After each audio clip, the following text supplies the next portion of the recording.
Elon Musk का इंसानों को मार्स पर बसाने का प्लान हमें कोई ख्याली या फिक्शनल स्टोरी से कम नहीं लगता। टेस्ला और स्पेस एक्स कंपनी के मालिक इलॉन मस्क का वाज़े तौर पे प्लान है कि 2050 तक वो मार्स पर इंसानों का एक पूरा शहर बनाएगा जिसमें 10 लाख इंसान रह सकेंगे, और वो भी अर्थ की मदद के बगैर। इलॉन मस्क के इस प्लान का मजाक उड़ाया जाता था, लेकिन मार्स कॉलोनाइजेशन के इस ख्वाब पर लोग तब यकीन करने लगे जब नासा ने भी स्पेस एक्स के मार्स मिशन को ज्वाइन कर लिया। क्योंकि पिछले कई सालों से स्पेस एक्स रॉकेट टेक्नोलॉजी में काफी ज्यादा तरक्की कर चुकी है। जैसा कि हम जानते हैं कि इलॉन मस्क की company Tesla electric auto pilot cars बनाने में भी एक्सपर्ट है। इसी तरह स्पेस एक्स के रॉकेट्स में भी ऐसी टेक्नोलॉजी इस्तेमाल की गई है जिसमें वो कम से कम फ्यूल यूज करके स्पेस तक पहुंचाने की कैपेबिलिटी रखते हैं।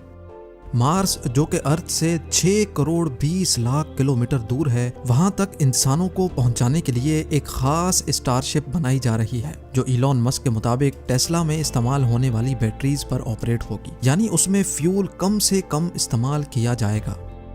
मार्स तक तो वो इंसानों को पहुंचा देगा, लेकिन सवाल ये उठता है कि मार्स पर इंसानों की कॉलोनी कैसे मुमकिन होगी। आखिर इलॉन मस्क और नासा इस हरे भरे अर्थ को छोड़कर इंसानों को इस बंजर मार्स की जमीन पर क्यों बसाना चाहते हैं? ना ही वहाँ सांस लेने के लिए ऑक्सीजन है, ना ही खाने पीने का सामान, और ना ही -100 डिग्री सेल्सियस जितनी सर्दी में सर छुपाने की जगह। जब वहाँ इंसान के रहने की कोई बेसिक फैसिलिटी भी मौजूद नहीं है, तो आखिर मार्स पर इंसानों की कॉलोनी बनाना मुमकिन कैसे होगा? ज़ेम टीवी की वीडियोस में एक बार फिर से खुशामदीद। नाजरीन, यही वो सवालात हैं जिनके जवाब आप इस वीडियो में जान सकेंगे। सबसे पहले बात करते हैं कि जब इस अर्थ पर इंसान के रहने की सारी नेचुरल फैसिलिटीज मौजूद हैं, तो फिर इंसानों को मार्स पर भेजने की जरूरत ही क्या है? पिछली कई सदियों से हमारे प्लेनेट अर्थ की हेल्थ के ऊपर जो भी रिसर्च हो रही थी, अफसोस के साथ उन तमाम रिसर्च के रिजल्ट्स नेगेटिव आए हैं। साइंसदानों का कहना है कि जब से इंसान ने फॉसिल फ्यूल्स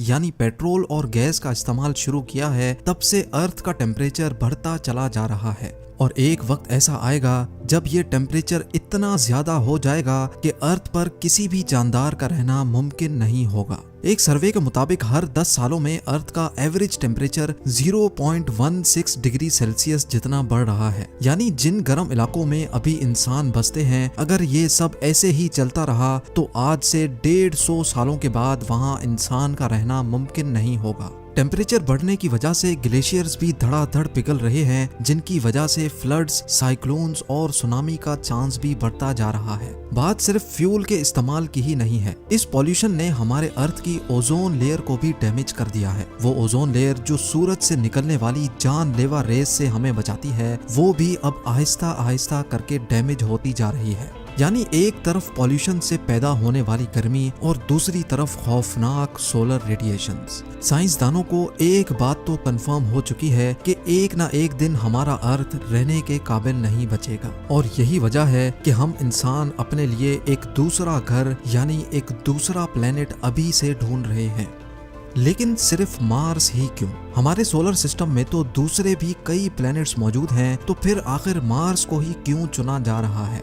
हमारे सोलर सिस्टम में हमारा एक पड़ोसी प्लेनेट वीनस है और दूसरा मार्स। वीनस जो मार्स के मुकाबले में अर्थ से काफी ज्यादा करीब है, लेकिन हम वहां नहीं जा सकते क्योंकि वहां वही सब कुछ है जिससे हम भाग रहे हैं, यानी गर्मी। जी हाँ, वीनस सूरज के गिर चक्कर लगाने वाला दूसरा प्लेनेट है जहाँ गर्मी इतनी शदीद होती है कि लोहे को भी पिघला कर रख दे। दूसरी तरफ हमारा पड़ोसी है मार्स, जो सूरज के गिर चक्कर लगाने वाला चौथा प्लेनेट है। यहाँ वीनस जैसी आग तो नहीं बरसती, पर यहाँ सर्दी अर्थ के आर्कटिक रीजन से भी ज्यादा होती है। सिर्फ कड़ाकेदार सर्दी ही नहीं है जो मार्स पर इंसानों के लिए मुश्किल खड़ी करे, बल्कि ना ही वहाँ ऑक्सीजन है और ना ही पानी, यानी इंसान के जिंदा रहने की बेसिक फैसिलिटीज भी वहां मौजूद नहीं है। ये सारी कंडीशंस जानने के बावजूद भी नासा और इलॉन मस्क के पास आखिर ऐसा क्या प्लान है जिससे वो मार्स पर इंसानों को जिंदा रख सकते हैं?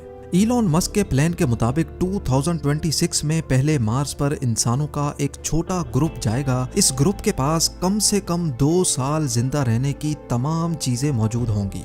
यानी खाना पीना, ऑक्सीजन और प्रेशराइज्ड सूट्स। लेकिन इस ग्रुप के वहां जाने से भी पहले मार्स पर एक प्रोटेक्टिव शेल्टर बनाना बहुत ही जरूरी है, क्योंकि मार्स पर मिट्टी के खौफनाक तूफान इंसानों को नुकसान पहुंचा सकते हैं। ये प्रोटेक्टिव शेल्टर्स मार्स पर मौजूद मिट्टी से ही बनाए जाएंगे, लेकिन जब मार्स पर इंसान नहीं होंगे तो ये शेल्टर आखिर बनाएगा कौन? हैरत अंगेज तौर पे ये शेल्टर्स मार्स पर मौजूद रोबोट्स बनाएंगे।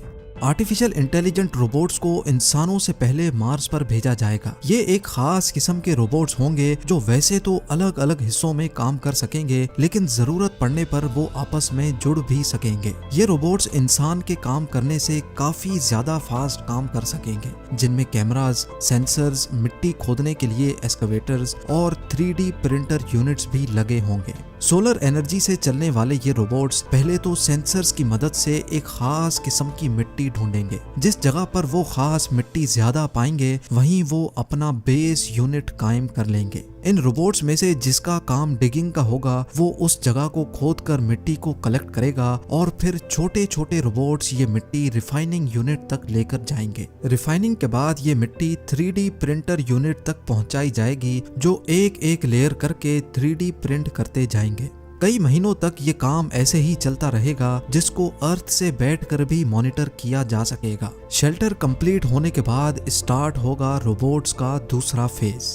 अब मार्स पर पहली बार इंसानों का एक ग्रुप लैंड करेगा। क्योंकि इंसान यहाँ पहली बार लैंड करेंगे, इसीलिए इनके पास काफी सारा सामान भी मौजूद होगा। मार्स पर मौजूद रोबोट्स इंसानों को वहाँ वेलकम करेंगे, उनका सामान उठाकर लैंडिंग साइट से बेस यूनिट तक लेके जाएंगे और बेस यूनिट के शेल्टर के अंदर छोटे छोटे यूनिट्स को रखा जाएगा, जो अपने आप इन्फ्लेट हो जाएंगे। क्योंकि मार्स का एटमॉस्फेरिक प्रेशर बहुत ही कम है, इसी वजह से इंसान वहाँ इन प्रेशराइज्ड यूनिट्स में रहेंगे। यानी इन यूनिट्स में अर्थ की तरह आर्टिफिशियल प्रेशर बनाया जाएगा। ये सारे प्रेशराइज्ड केबिन्स एक दूसरे से जुड़े होंगे और इनको इलेक्ट्रिसिटी देने के लिए एक सोलर फार्म रोबोट्स की मदद से कायम किया जाएगा। अगर किसी इंसान को बेस यूनिट से बाहर जाना होगा तो एक स्पेशल गाड़ी केबिन के दरवाजे से आकर फिक्स हो जाएगी, ताकि दरवाजा खोलने से अंदर का प्रेशर लीक ना हो सके।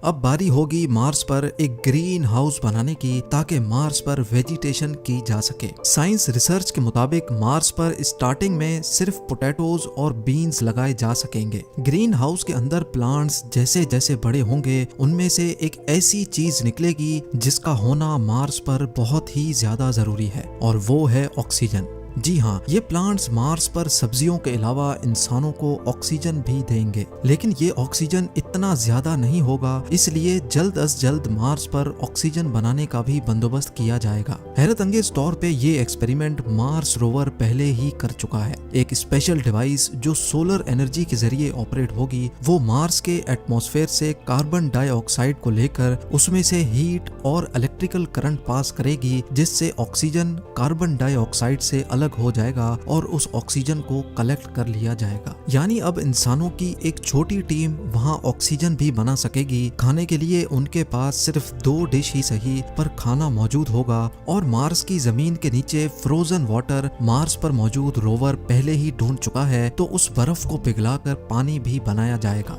100 बातों की एक बात, मार्स पर भेजे गए इंसान अब बगैर अर्थ की मदद से जिंदा भी रह सकेंगे और वक्त पड़ने पर वापस अर्थ की तरफ रवाना भी हो सकेंगे। लेकिन क्या ये सब ऐसे ही चलता रहेगा? क्या मार्स पर जाने वाले लोग कभी भी अपने केबिन से बाहर नहीं निकलेंगे? अगर मार्स पर जाकर भी ऐसी ही जिंदगी गुजारनी है, तो फिर इतने ज्यादा ताम झाम की आखिर जरूरत ही क्या थी? साइंसदानों के पास इस मसले का कोई सॉल्यूशन तो नहीं है, लेकिन उनका ये ख्याल है कि अगर मार्स के एटमॉस्फेयर में कुछ ऐसी चेंजेस की जाएं जिससे मार्स का टेम्परेचर बढ़ जाए, तो शायद आने वाले 100 या 200 सालों के बाद मार्स वैसा ही हरा भरा हो सकता है जैसा अभी हमारा अर्थ है। यानी साइंसदानों के मुताबिक मार्स का टेम्परेचर बढ़ाने से वहाँ दोबारा जिंदगी पाई जा सकती है, और इस काम के लिए जो आइडियाज दिए जा रहे हैं वो जानकर यकीन करना मुश्किल होगा।